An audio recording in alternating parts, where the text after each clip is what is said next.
otro tema que debemos de tocar. Es que es como para darle contexto y se entienda por qué tiene que ver una cosa con la otra. Ahora, ahí va. Échale, a ver. Rapidísimo. Me voy a ir como la taravilla. Échale. Cuando a mí me avisan a mediados de enero que no la encontraban, ¿te imaginas lo peor? Dices, ya la desaparecieron. Claro. Con un grupo de activistas, que es uno de los más importantes de todo el norte del país, que se llama Jesús Torres, y otro que se llama Michelle González Ruiz, me ayudaron y hicieron ellos algo que se llama peinar la zona. Y empezaron con gente que colabora con ellos, empezaron a peinar todos los penales que rodean a Tepic Nayarit. Y resulta que a finales de febrero, me van dando la noticia que la encontraron en una prisión que ni siquiera está registrada y que resulta que el fiscal general del estado, Petronilo Díaz, creó hace 3 años y medio aproximadamente, que está ubicado o lo tiene, nos hicieron creer o hacer creer que es el Ceferezo Centro de Reinversión a la Esperanza. Pero la realidad de las cosas es que ese lugar está registrado como un centro de readaptación juvenil. ¿Qué fue lo que hizo Petronilo Díaz? Dividió a la mitad ese, se podría decir, tutelar de menores, y entonces ahí empezó a meter a la gente a la cárcel. Y ahí es donde tuvo a Patricia Aguilar Romano, que está ubicado en la calle Country Club, esquina calle Encinos, en la colonia Versailles. El nombre de la directora que se presta a estos enjuagues del fiscal general Petronilo Díaz se llama María Isabel Rivera Navarro. Logro entrar a ver a Patricia y cuando ella me empieza a contar todo lo que pasó, entre toda su narrativa, me comenta que el señor que lleva por nombre Jorge Ruiz, que es coordinador de operativos del mecanismo de protección, la había ido a ver a prisión aproximadamente 10 días después de su detención, que ella le pidió que por favor le avisara al gobierno federal lo que estaba pasando. Y el señor Jorge Ruiz, vuelvo a repetir, Jorge Ruiz, coordinador de operativos del mecanismo de protección, le dijo que sí, que no se preocupara, que él se iba a encargar, le iba a dar notificación al gobierno y nunca dijo nada. Cuando la mesa de impartición de justicia le preguntó al mismo, él solamente se abocó a decir, ya no cuenta con el mecanismo de protección, no tengo la menor idea qué haya pasado con ella. Le vuelven a preguntar por segunda ocasión de la mesa de impartición de justicia y el señor Jorge Ruiz dijo, no tengo idea, no sé. Y ahí es donde yo dije, ¿por qué este fulano, que precisamente es coordinador de operativos, el mecanismo, no dijo en dónde estaba, sabiendo que estaba siendo buscada por el gobierno federal, sabiendo que para entonces yo ya había presentado el caso 3 veces en la conferencia del presidente y que la mesa de impartición de justicia le había preguntado en 2 ocasiones, él negó haberla ido a ver, pero ahí te va lo más perverso del señor Jorge Ruiz, que en la segunda vez que va a ver a Patricia Aguilar Romano, le dice, yo te sugiero que firmes el documento que te están haciendo llegar de la Fiscalía del Estado de Tepic. ¿En qué consiste ese documento en donde Patricia acepta la reparación de daños? ¿Qué consiste si ella acepta la reparación de daños, aceptar un delito que no cometió? Claro. En pocas palabras, el fiscal Petronilo Díaz quiso hacer lo mismo que le hicieron a la activista y abogada, que ahora ya es diputada por el partido Morena, y me alegro mucho, la señora Susana Prieto. Ahí te va cómo se van enlazando. A Susana Prieto, le estorbó a Cabeza de Vaca, le generaron un delito, la metieron, o sea, de Tamaulipas, la llevan a Chihuahua, y también con Javier Corral se presta a los enjuagues, le empiezan a generar más delitos. Susana Prieto sufre un atentado, pide la ayuda del mecanismo de protección, y lo único que le dan a Susana Prieto es un botón de pánico. Pero ahí te va lo curioso de esto, que a Susana Prieto le llegaban amenazas con las direcciones exactas de donde ella se encontraba. Sí. ¿A partir de Claro, cuándo le dejaron de llegar las amenazas? Cuando Susana Prieto se deshace de el botón de del botón. pánico. Sí, claro. Nada más para poner también en contexto a nuestra audiencia, el botón de pánico es un dispositivo como un teléfono celular. No tengo aquí el mío, pero es Chiquito. como un Es como dispositivo. un control del Sí, coche, de la alarma del exacto. coche. En el que se está ubicando permanentemente la posición de GPS del que lo porta. Y bueno, ese que supuestamente debe uno activar cuando está uno en peligro, pero lo que realmente hace ese famoso botón de pánico es ubicar a uno en qué lugar está, y lo pueden saber en la empresa que maneja esto. Y déjeme le digo una cosa, ¿quién es la empresa que maneja estos botones de pánico, mi querida María Pues Luisa? ahí te va. Entonces, yo empiezo a notar esto. El caso de Patricia Aguilar Romano. El caso de la abogada y activista Susana Prieto. El caso del activista que fue asesinado, fue acribillado en Tijuana, que también contaba con el mecanismo, saliendo de su oficina, lo acribillan. El caso del periodista que va saliendo de su oficina y en las escaleras lo acribillan. Y entonces empiezo a sumar el caso de la regidora del estado de Jalisco, que supuestamente salió a la tienda. Eso fue un 10 de septiembre del año pasado y hasta el día de hoy no se ha vuelto a saber nada de ella. Y empiezo a sumar y empiezo a sumar y empiezo a sumar. Todos contaban con una relación con el mecanismo de protección. Cuando empiezo yo a indagar, todo mundo pensaba, fíjate bien cómo está esta situación. Pongan mucha atención, por favor. Me dirijo yo a la Fiscalía General de la República con un contacto y le digo, oye, ¿quiénes son los que brindan el mecanismo de protección? Y me dice, no, pues elementos de la Fiscalía, a veces son militares, a veces sí. Dije, me dirijo yo a otra persona y me dijo, pues es que son de protección federal. Me dirijo yo a otra persona y me dijo, no, es que son de policía de investigación. El chiste es que todo el mundo pensaba que sí, cualquier corporación institucional era quien brindaba la protección, hasta que un compañero, por razones de seguridad, no lo voy a decir, que me va diciendo, no, es una empresa privada. Me dijo, no te puedo decir más, pero sigue el hilo. Sí. Y lo seguí. Y resulta que esa empresa fue creada por Genaro García Luna en el 2010. Y resulta que ahí va lo peor, que la empresa desde el 2007, aun cuando todavía no contaba con sus registros y todo, le empezaron a dar contratos. Pero el que le dio más contratos desde el 2014 hasta el 2018 fue el exsecretario de Gobernación Osorio Chong.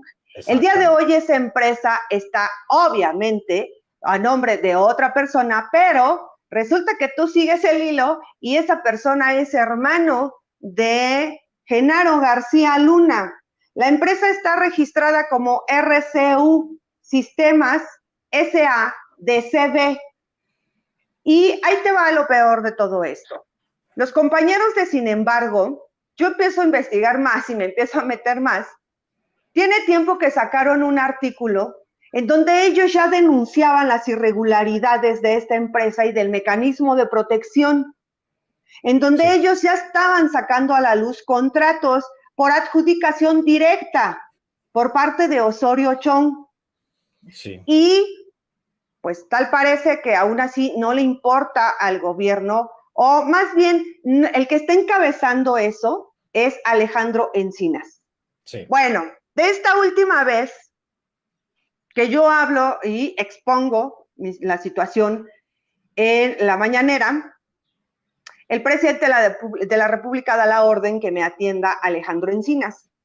Entiendo perfectamente bien que ahorita Alejandro Encinas trae una sobrecarga de trabajo, porque incluso estaba, viendo lo de las minas, por la ineficiencia de Luisa María Alcalde, secretaria del Trabajo, y después fue a ver algo que es muy, muy importante, que es lo de los 43 desaparecidos de Ayotzinapa.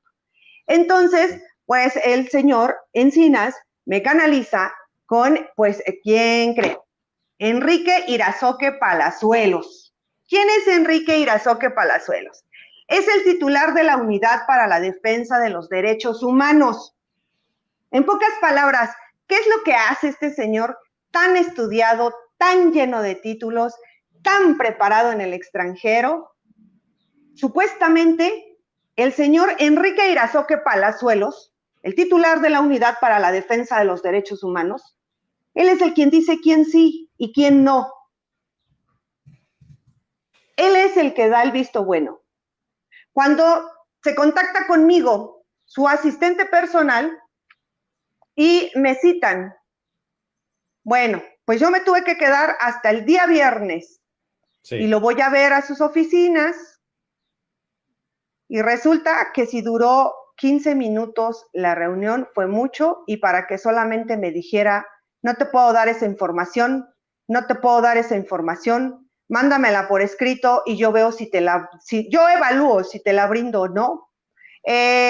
Cuando le cuestioné por qué el señor Jorge Ruiz, coordinador de operativos del mecanismo de protección, había ido a ver a Patricia Aguilar Romano a esta prisión clandestina, porque es la verdad, es clandestina, sí, esa prisión, sí, simple y sencillamente dijo, lo voy a checar, déjame ver.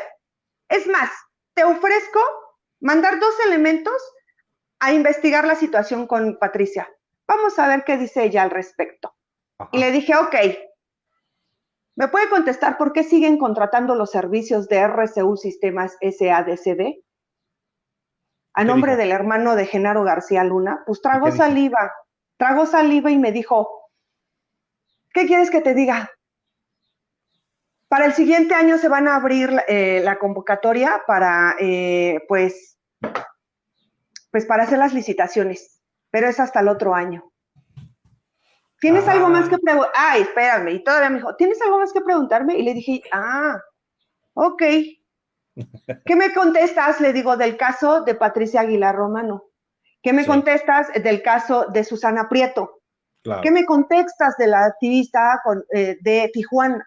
¿Sabes qué me di cuenta, Jesús? ¿Qué?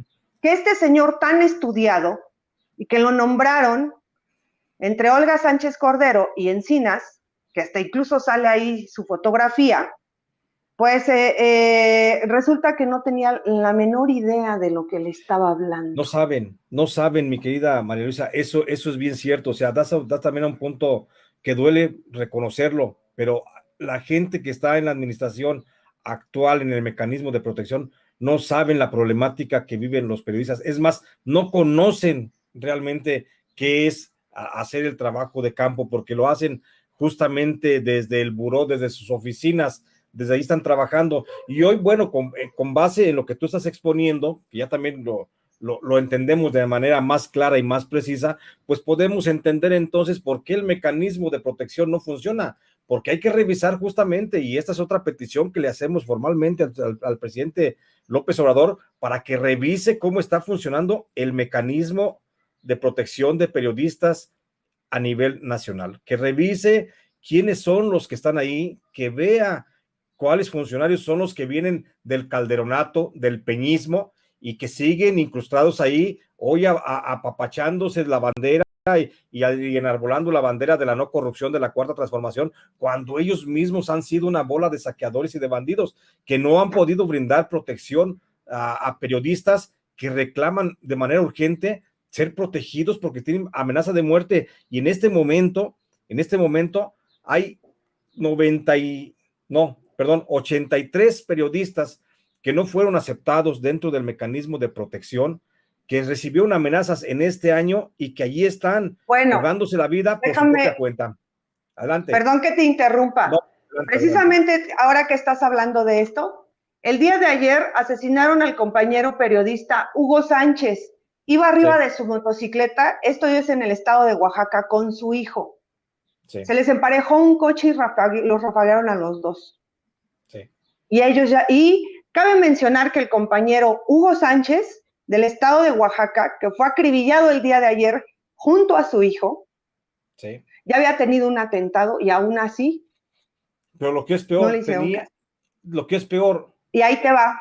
Lo que es peor, nada más déjame agrego, Hugo estuvo a la espera 6 meses de ser protegido por el mecanismo, y el mecanismo nunca hizo nada, y esa muerte es responsabilidad directa, aparte de los que accionaron las armas y de los que ordenaron la muerte de este periodista, es responsabilidad directa, por supuesto, de los que están a cargo del mecanismo, y debe abrirse una investigación penal contra ellos por el delito de homicidio.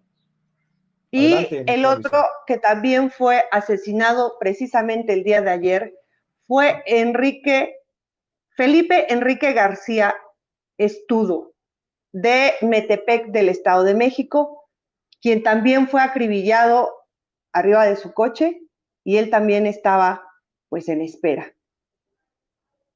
Y así nos podemos ir con la lista.